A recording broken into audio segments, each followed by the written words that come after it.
Today I will take the genetic counseling, and that is the last class. That is, there are some ethical issues also, and the genetic counseling. Now, why do we do the genetic counseling? Because of if in the family there is some child develop the genetic disorder, or if anybody has that is baby is malformed from birth. So in that case, they take some advice from the genetic counselors. So when there is a genetic disorder in that family, in some family, in any family, there will be some physical issues are there, but that is not the main thing. Also, the family members, they will have some psychological problem, and there is some mental depression, or there is some mental anxiety also.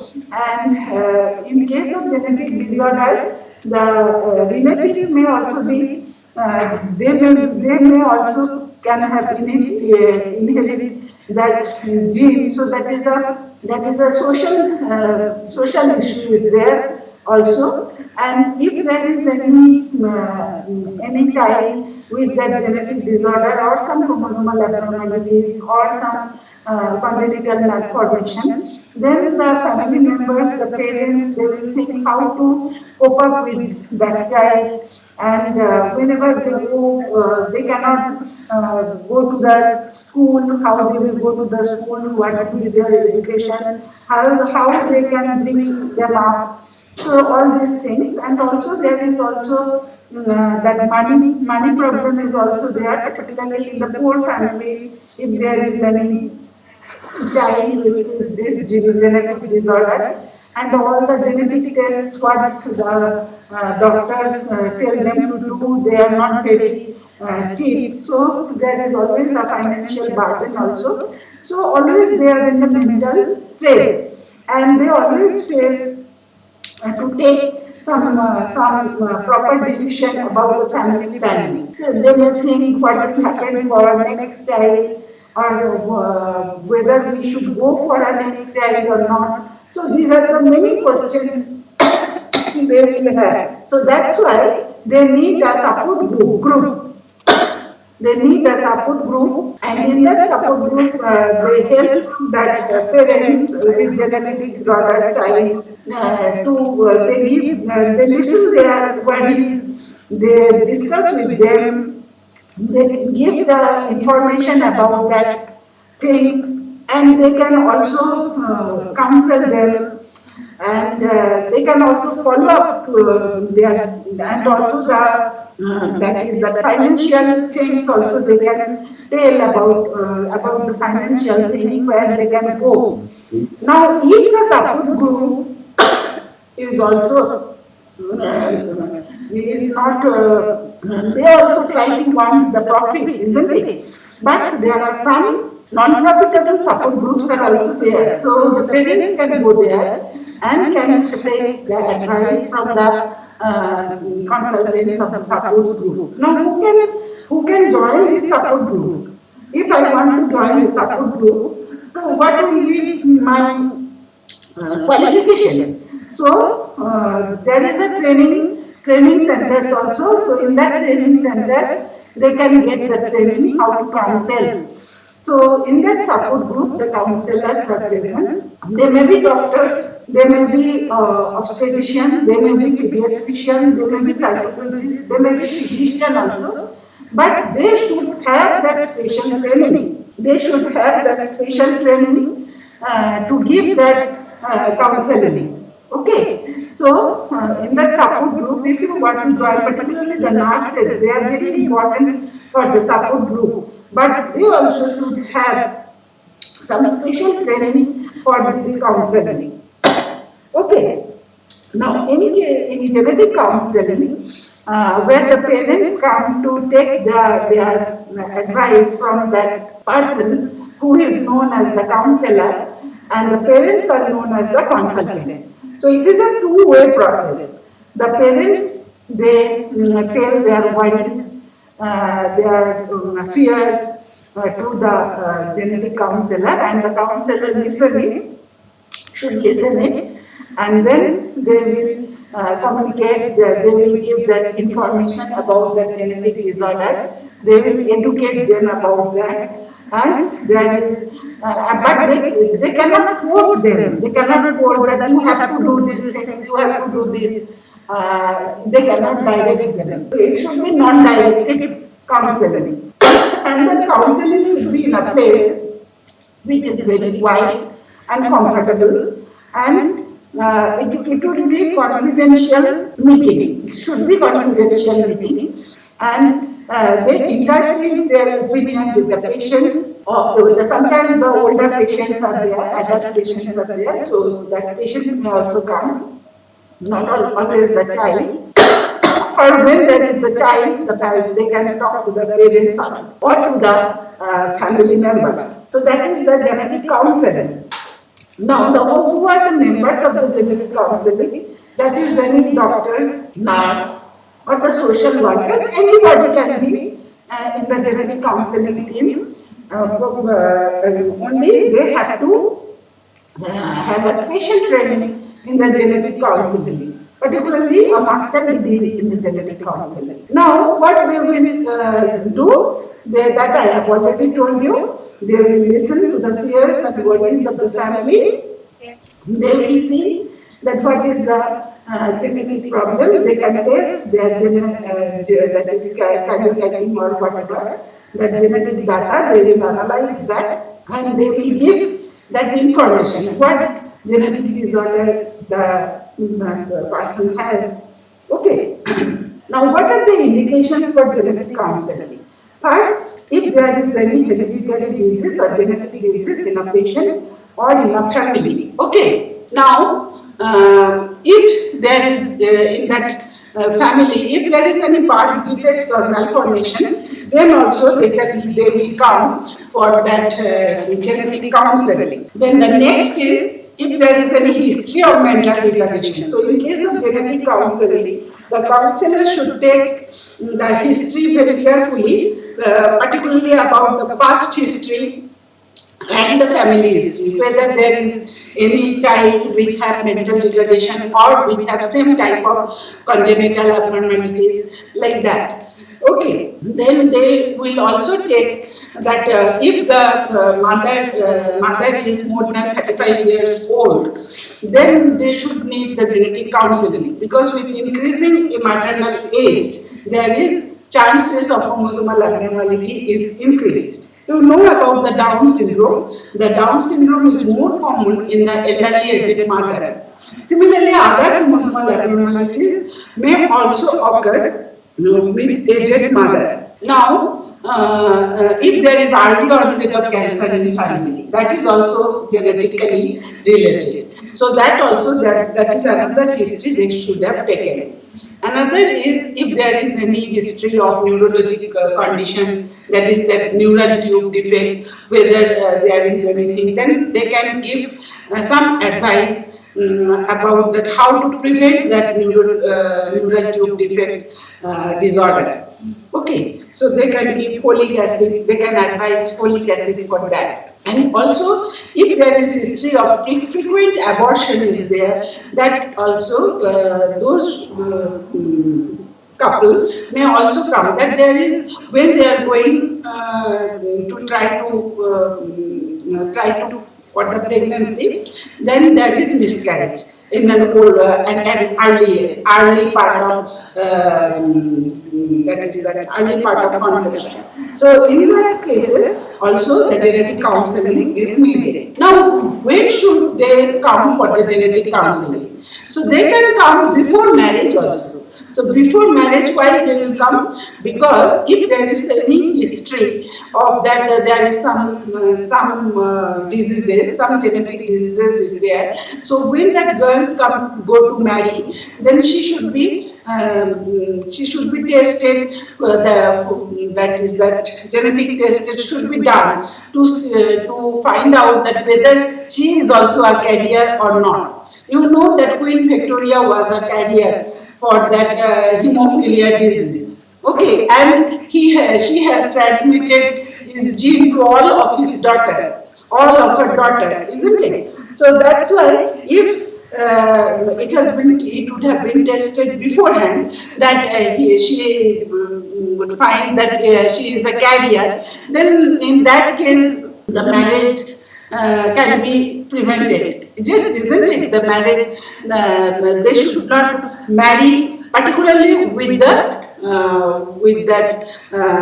another that is there is an in India the cousin marriage are there in some religions they marry their cousins. So in that case, if the groom is also also carrier, also is a carrier or is an affected person, then in that case there will be the more chance to have the disease to the child, isn't it? By the child. So in that is known as the consanguineous marriage. When they marry in the same relatives, when they marry their relative, that is the cousin brother. So in that case, that is known as consanguineous marriage. So during counseling, it can be advised that don't do that like that. So that is premarital counseling. Then before just conception also, they can also come for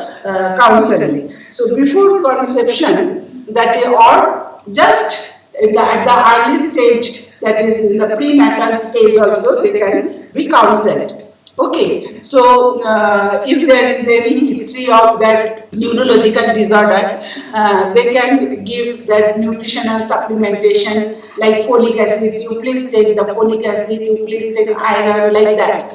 And also they can prevent the maternal infection. Like sometimes there may be some flu-like condition. There is fever and there are some joint ache, body aches, like that. And if when the antibody titer is noted, then it will be found that this increase. That may be due to rubella also. And we know that rubella, it causes the congenital malformation to the child. So they can give advice for the prevention of the maternal infection. Also, another thing is the RA status. We should see the blood group of the mother. If she is Rh negative, then in that case, and she bears a child with Rh positive, then they can give some that is against that antibody, some anti-RHD antibody, anti-RHD antibody. If there is some antibody that can be neutralized by some medicine that is known as the Rogan, that is known as anti-T antibody or Rogan. So that can be injected to the mother at about 28th week of pregnancy. And so that Rh status of mother, it is very essential to know about that. And if the mother is found Rh negative, she should be counseled. Then the advanced maternal age that I have already told you, and also there are some drugs or medicine which we cannot take during pregnancy. So that also that they can take, the counselors can take, don't take these drugs or this medicine, like that. Also the smoking and alcohol, that all of you know that during pregnancy time one should not take the alcohol and one should not smoke, because they can also cause congenital malformation. Then other timing, that is if the mother is advised for some genetic test, then before that giving that genetic, before performing that genetic test, they should be counseled. Both the parents should be counseled. So they should know about the details of the test. They should know about the risks of the test. They should know what are the limitations, why whether they can do the test or cannot do the test. So that can be told by the counselor before the genetic test, before any genetics test. Now, in any case, when the genetic test has already been done, and then the test result should be disclosed to the mother or to the couple. Okay, and they should discuss about that what is the significance of that vessel, whether it is good or whether it is bad, whether it is there is any risk of having that deformed child, and what can they do. But the decision should be taken by the parents, not by the consultant. Only they will give the information to the couple, and they can advise something, and they can also follow up, they can communicate, always they will communicate with the parents. So that is the follow up they should do. Then what are the aims of the genetic, why we do the genetic counseling?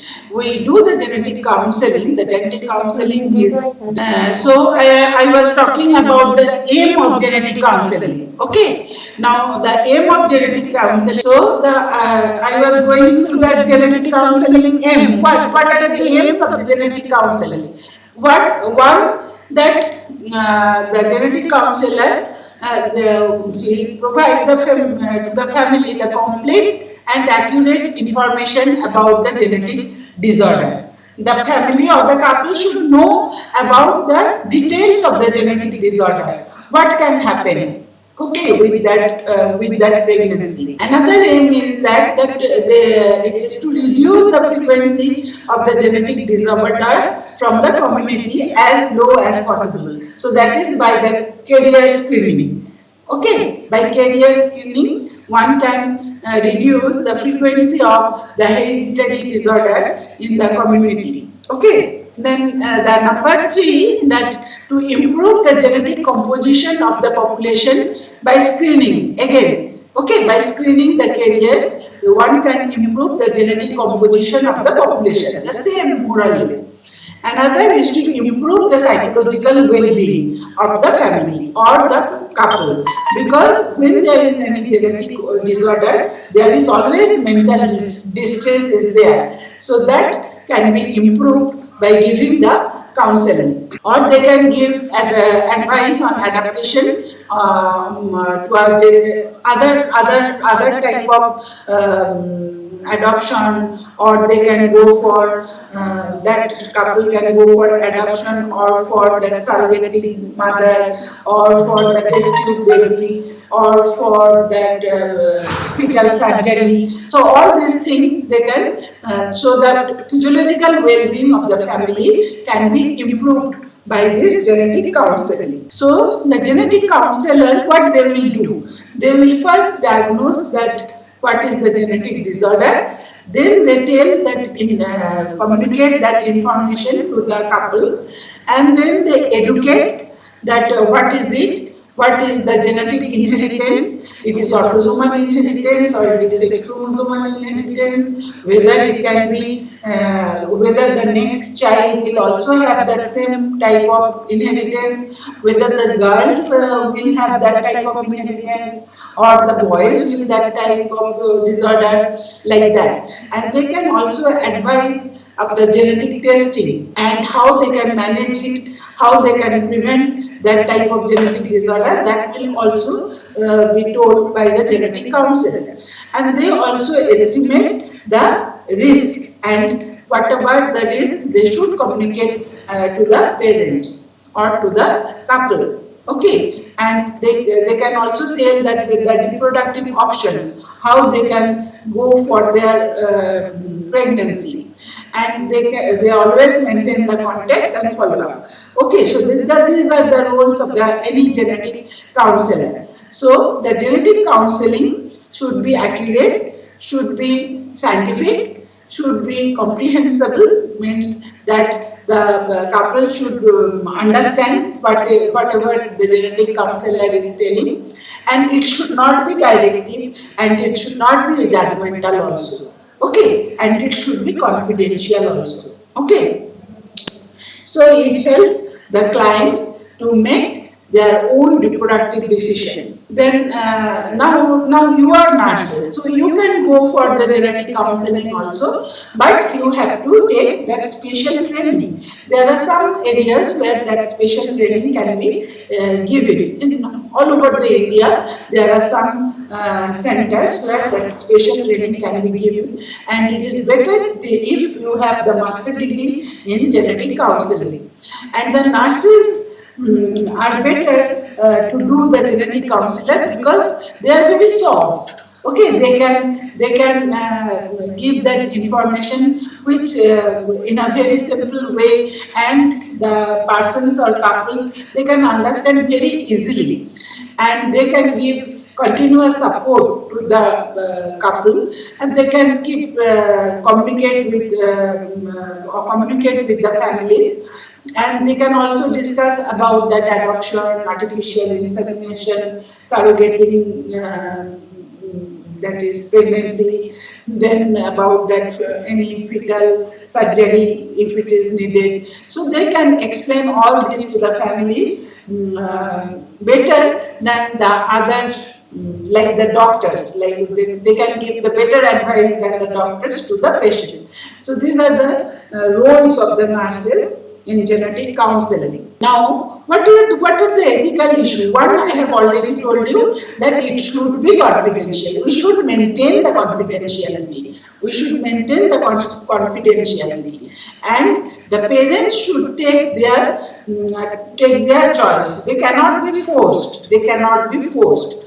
And there are some choices. There are a number of choices will be there, and they can opt for any choice. Okay, and they should give the consent. Before any testing, the doctors should take the consent, that is the informed consent to the parents, so that they will understand about the test and they can take the better decision. They can do the better plan for their family planning. And also the follow-up should be there. Okay, now there are some issues. There are some benefits and there are some harms of the genetic test or genetic counseling, okay, or for the genetic testing also. So what are these? There are some medical issues. So the advantage is that they may get the effective treatment, early effective treatment, and they can by this they can prevent the intervention also. Therapeutic and preventive intervention they can get, and that may be effective. But in the other way, that may be ineffective also, that may be harmful also. Okay, so these are some disadvantages of the genetic test. So it may be early or effective therapeutic intervention, or it may be harmful intervention. So there are two things are there. So the parents has to think of that, and they can opt for that. They have to opt for by themselves only. Then there are some psychosocial issues also. So that good things are there. There will be the reduction of anxiety and the uncertainty, and they can do the psychological adjustment if they know about that genetic disorder. They can adjust themselves psychologically, mentally they can be prepared, and they can take the realistic plan or decision. That will be easier to take the plan to do for their family planning or other things. And the other family members are also be alerted that they may also inherit that gene. Okay, so these are the things that is the good things. But there are some bad things also. Sometimes the anxiety may be increased also. The anxiety and uncertainty may be increased, or they may suffer from guilt. That is, we are normal, but our child is abnormal. Our child will be abnormal, and we are normal.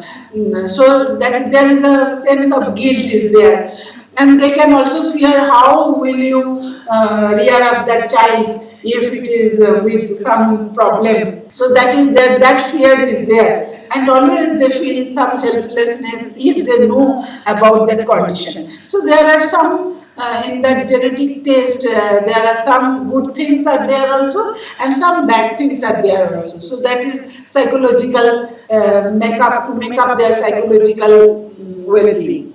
Okay, so that is the psychosocial issue. And there are some reproductive issues also, and there is no such bad things are there. They can avoid the birth of child with genetic diseases if they know that they have a congenitally malformed child they are conceiving. So that in that case they can go for abortion. They can avoid the birth of child. Okay, they can prepare themselves for the birth of child with genetic diseases. If there is, if they know that they will have Down syndrome, but they are already old, the mother is already old, so she may not have any other child. So she may think, okay, it is Down syndrome, but we will do it. We will do it. We can cope it up with this type of child. So that they can prepare themselves. They can prepare themselves mentally, with that genetic disease, and they can also take that.